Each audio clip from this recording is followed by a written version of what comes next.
साल 2025 जानते हैं, ये भारत के लिए कई मायनों में बहुत खास था। एक ऐसा साल जब बहुत कुछ पहली बार हुआ। तो चलिए आज हम उन्हीं खास उपलब्धियों पर नजर डालते हैं जिन्होंने देश की दिशा तय करने में एक बड़ा रोल निभाया। तो सबसे पहले ये सवाल आता है कि जब हम कहते हैं ये पहली बार हुआ या ये एक नेशनल फर्स्ट है, तो इसका असल में मतलब क्या है? क्या ये सिर्फ एक हेडलाइन है? नहीं, ये सिर्फ अखबारों की सुर्खियां नहीं होती। ये असल में वो मील के पत्थर हैं जो हमें बताते हैं कि एक देश किस दिशा में जा रहा है और उसके इरादे क्या हैं। तो आज की हमारी ये पूरी चर्चा 4 हिस्सों में बटी होगी। सबसे पहले बात करेंगे डिजिटल और टेक की दुनिया में हुए बड़े कारनामों की। फिर देखेंगे कि पर्यावरण और समाज में क्या प्रगति हुई। इसके बाद नजर डालेंगे नए नए इंफ्रास्ट्रक्चर प्रोजेक्ट्स पर और आखिर में इन सबको जोड़कर समझेंगे कि आगे की राह क्या है। तो चलिए शुरू करते हैं हमारे पहले हिस्से से, डिजिटल और टेक्नोलॉजी। साल 2025 भारत की टेक्नोलॉजी में आत्मनिर्भर बनने की कहानी में एक कह सकते हैं बहुत ही जरूरी चैप्टर था। ये आंकड़ा देखिए, 100%।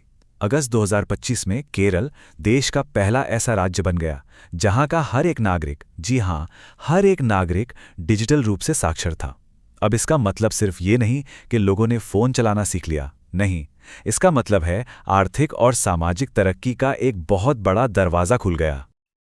अब बात करते हैं विक्रम 32 की।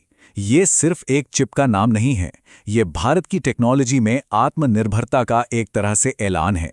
इसरो के स्पेस मिशंस के लिए पूरी तरह से भारत में बना एक प्रोसेसर। सोचिए, इसका मतलब है कि अब हमारे सबसे जरूरी मिशंस के लिए विदेशी टेक्नोलॉजी पर हमारी निर्भरता और भी कम हो जाएगी। और टेक्नोलॉजी में एक और कमाल, डीआरडीओ का फोटोनिक रडार। ये रेडियो वेव्स की जगह लाइट यानी रोशनी का इस्तेमाल करता है। अब आप सोच रहे होंगे कि इससे क्या फर्क पड़ता है। फर्क यह है कि इसे डिटेक्ट करना लगभग नामुमकिन है और इसे जैम भी नहीं किया जा सकता। हमारे डिफेंस के लिए यह वाकई एक बहुत बड़ी छलांग है। और भविष्य की तैयारी सिर्फ हार्डवेयर तक नहीं रुकी। आंध्र प्रदेश के अमरावती में देश के पहले AI प्लस कैंपस की शुरुआत हुई। ये एक ऐसा कदम है, एक ऐसा निवेश है जो हमारी आने वाली पीढ़ी को AI, मशीन लर्निंग और डेटा साइंस जैसी फ्यूचर टेक्नोलॉजी के लिए तैयार करेगा। लेकिन जैसा मैंने कहा, 2025 की कहानी सिर्फ तारों और चिप्स तक ही सीमित नहीं थी। तरक्की का एक और बहुत बड़ा पहलू था, समाज और पर्यावरण। एक ऐसी कोशिश जहां विकास और लोगों की भलाई दोनों को साथ लेकर चला गया। ये नंबर देखिए, 0, 0। ये सिर्फ एक नंबर नहीं है, ये एक बहुत बहुत बड़ी कामयाबी का सबूत है। पुडुचेरी ने वो कर दिखाया जो कई लोगों को नामुमकिन सा लगता था, 0 मैटरनल डेथ्स। ये इस बात का प्रतीक है कि अगर सही हेल्थ सुविधाएं हो तो कितनी जानें बचाई जा सकती हैं। अब एक बिल्कुल अलग तरह की पहल की बात करते हैं। सिक्किम ने अपने सरकारी कर्मचारियों के लिए देश की पहली सबैटिकल पॉलिसी शुरू की। आसान भाषा में कहें तो ये एक तरह की लंबी छुट्टी होती है। ये कदम दिखाता है कि काम के साथ साथ कर्मचारियों की पर्सनल ग्रोथ और उनकी वेलबींग को भी कितनी अहमियत दी जा रही है। और ये एक ऐसी खबर है जो दिखाती है कि समाज की सोच में कितना बड़ा बदलाव आ रहा है। छत्तीसगढ़ का बालोद जिला देश का पहला बाल विवाह मुक्त जिला बना। ये सिर्फ एक सरकारी घोषणा नहीं है, बल्कि ये बच्चों के बेहतर और सुरक्षित भविष्य की एक तरह से गारंटी है। इसी तरह शहरों में जिंदगी को बेहतर बनाने की दिशा में भी एक बड़ा कदम उठाया गया। चंडीगढ़ देश का पहला आधिकारिक तौर पर स्लम फ्री यानी झुग्गी झोपड़ी मुक्त शहर बना। इसका सीधा मतलब है हर नागरिक के लिए एक सम्मानजनक घर और बेहतर सुविधाएं।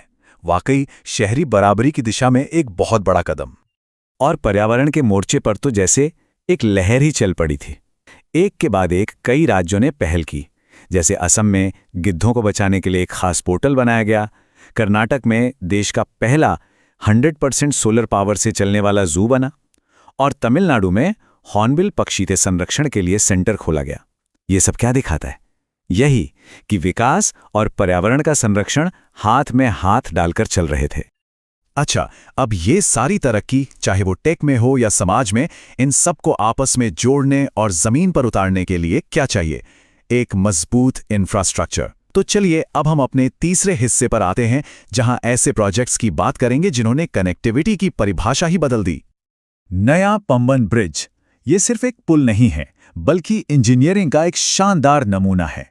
भारत का पहला वर्टिकल लिफ्ट सी ब्रिज, मतलब ये पुल बीच से ऊपर उठ सकता है ताकि जहाज नीचे से निकल सकें। है ना कमाल? ये दिखाता है कि देश अब किसी भी मुश्किल इंजीनियरिंग चैलेंज के लिए पूरी तरह से तैयार है। और कनेक्टिविटी सिर्फ देश के अंदर ही नहीं बढ़ाई गई, बल्कि पड़ोसियों के साथ भी रिश्ते मजबूत किए गए। भारत और भूटान के बीच पहली बार एक क्रॉस बॉर्डर रेलवे प्रोजेक्ट पर सहमति बनी। ये सिर्फ व्यापार के लिए नहीं है, ये दो देशों के बीच रिश्तों को और गहरा करने की एक बहुत अहम कोशिश है। और अब एक ऐसी पहल जो सस्टेनेबल डेवलपमेंट यानी टिकाऊ विकास का एक बेहतरीन उदाहरण है। असम के नुमालीगढ़ में बांस से बायो ईंधन बनाने वाली देश की पहली रिफाइनरी शुरू हुई। ये दिखाता है कि कैसे हम अपने लोकल रिसोर्सेज का इस्तेमाल करके न सिर्फ अपनी ऊर्जा की ज़रूरतें पूरी कर सकते हैं, बल्कि अपनी अर्थव्यवस्था को भी गति दे सकते हैं। तो हमने टेक्नोलॉजी, समाज और इंफ्रास्ट्रक्चर में हुई इन सभी पहली कामयाबियों को देखा, पर जब इन सबको एक साथ रखकर देखते हैं तो क्या तस्वीर उभरती है? हमारा आखिरी हिस्सा इसी सवाल का जवाब ढूंढेगा कि ये सारे उपलब्धियां मिलकर हमें क्या कहानी बता रही हैं। एक पॉलिसी एनालिस्ट ने 2025 में कहा था, और ये बात पूरी कहानी का निचोड़ है, कि 2025 की ये पहली उपलब्धियां अलग अलग घटनाएं नहीं हैं, बल्कि ये उन डॉट्स की तरह हैं जो मिलकर एक ऐसे राष्ट्र की तस्वीर बना रहे हैं जो बहुत सोच समझकर अपने भविष्य को गढ़ रहा है। तो वो बड़ी तस्वीर आखिर है क्या? उसके 4 मेन पिलर्स साफ दिखते हैं। पहला, टेक्नोलॉजी में आत्मनिर्भरता, चिप्स से लेकर एआई तक। दूसरा, सस्टेनेबल डेवलपमेंट यानी पर्यावरण और अर्थव्यवस्था में संतुलन। तीसरा, सामाजिक विकास, जिसमें स्वास्थ्य, अधिकार और कल्याण को प्राथमिकता दी गई। और चौथा, स्ट्रेटेजिक कनेक्टिविटी, देश के अंदर भी और बाहर भी। यही चारों मिलकर 2025 की पूरी कहानी लिखते हैं। तो सबसे जरूरी बात जो निकल कर आती है वो ये है कि 2025 ने ये दिखाया कि देश का विकास सिर्फ किसी एक ट्रैक पर नहीं, बल्कि कई ट्रैक्स पर एक साथ हो रहा है। हर सेक्टर दूसरे सेक्टर को सपोर्ट कर रहा था, और ये एक बैलेंस्ड ग्रोथ का बेहतरीन मॉडल है। तो ये थी 2025 की वो पहली कामयाबियां जिन्होंने इतिहास में अपना नाम दर्ज कराया। लेकिन सोचने वाली बात यह है कि ये तो सिर्फ शुरुआत थी, नींव के पत्थर थे। अब असली सवाल तो ये है कि इस मजबूत नींव पर भविष्य की कितनी ऊंची और शानदार इमारत खड़ी होगी।